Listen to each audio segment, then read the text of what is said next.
Hello all, welcome to another session. Today we will discuss about cPanel domains, how an account is created, the backend files that are affected while an account is created, etc. Account creation. A cPanel user account will have functions to manage its domains and its DNS, SSH, FTP, emails, etc. To create an user account, we need access to the WHM, the root WHM or the reseller WHM. To create an account, we need to fill in some details. Details like the primary or the main domain name, the username and password for the account, the contact email address, the package that is provided for the account, the reseller settings, and the mail router settings. So let us try creating an account. We will search for create. Here it is, create a new account. We'll click that. These are the details we will have to fill in. I'll fill it in real quickly. I'll give a domain name. This is the username prompt. I'll use the password generator to generate a password. I'll give a contact email address. This is where we can choose a package, and I'll choose training. Then there is the cPanel theme and the language. We are not planning to make this a reseller, so we are skipping the reseller settings. I'll go on with the default DNS settings as well, and of course the mail routing settings. We'll click in create and we'll wait for the account to get created.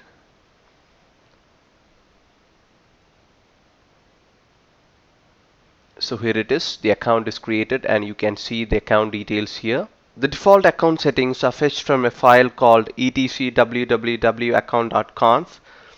We will check that file right now. This is the file. We'll cat it, and you can see informations about the default settings that has to be given to an account while it is being created. It has the home directory, the host name, the name server settings, etc. Now we will check what happens to the backend files when an account is created. First, we will check the privilege of the user created. A normal system user with limited privilege is created while an account is created. The user entries are added in the etc password file. We will check that. So the username was edusages. We will grep that in the etc password file. So here it is. You can see the user has been added to the etc password file. We'll go back to the slide now. So a default user for SSH, FTP, emails and MySQL database are created along with the account creation as well. The user and its owners are added to the etc true user owners file. We will check that. And this same username and password would be used for accessing cPanel interface, for SSHing, for FTP, mail and the MySQL access. Now we will check the true user owner file. We'll grab edusages in etc true user owner file. Here it is. Since we created the user without any reseller privilege and using the WHM with root access, the account is in the ownership of root. We will go into more details now. Account creation explained. The primary domain would be the default domain used by the account. It will be the domain name we provided while creating the account. When an account is created, below steps are executed for the primary domain. A virtual host entry for the domain is added to the web configuration file, that is at etc httpd conf httpd.conf. We will check that file right now. We will now grab the domain in the Apache configuration. Here it is.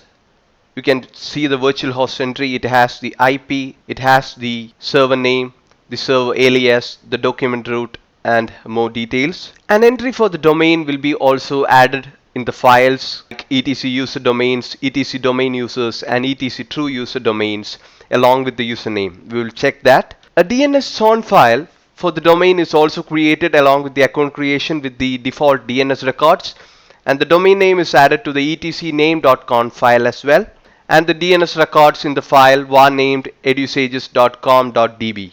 We will check that right now. Now we will check the files. We will grab edusages in etc user domains.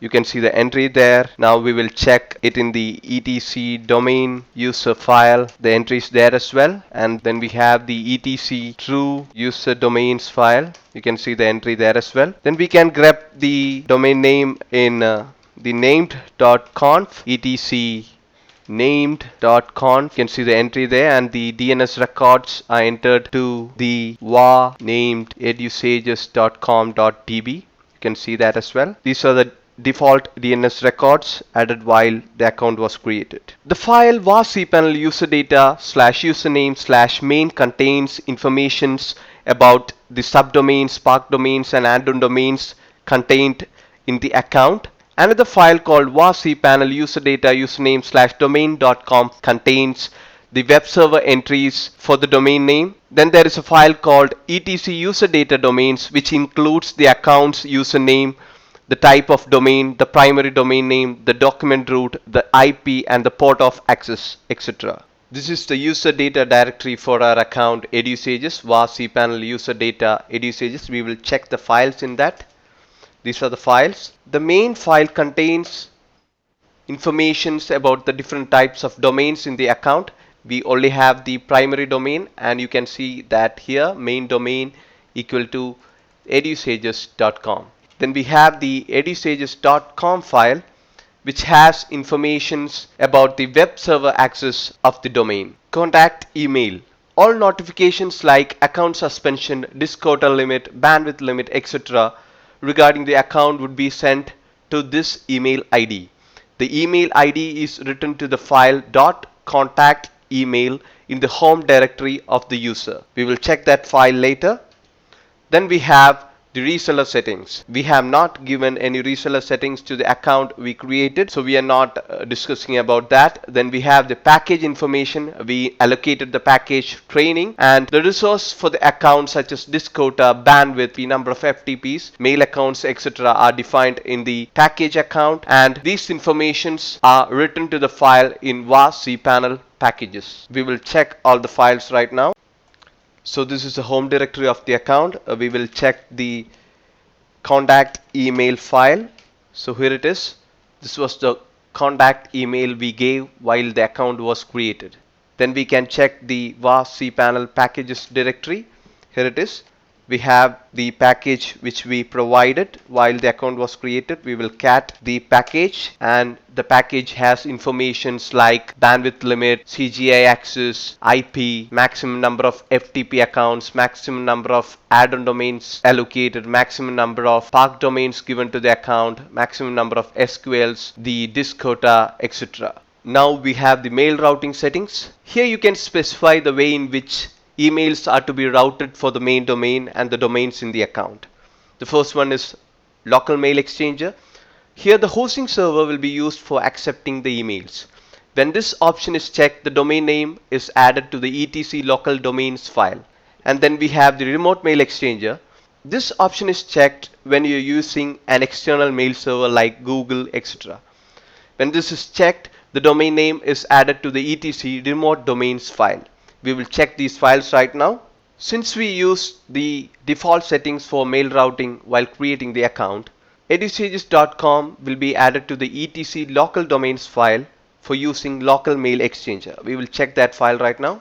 Here it is, and we can see that nothing has been entered to the etc remote domains file because the system is using the local mail exchanger and not the remote mail exchanger. The process is almost over. Now all the above settings will be added to a file called var cPanel users username after the account is created. We will check that file right now. So this is the file in var cPanel users username. We will cat the file, and you can see all the informations that we gave in a nutshell. That brings us to the end of this session. Thank you.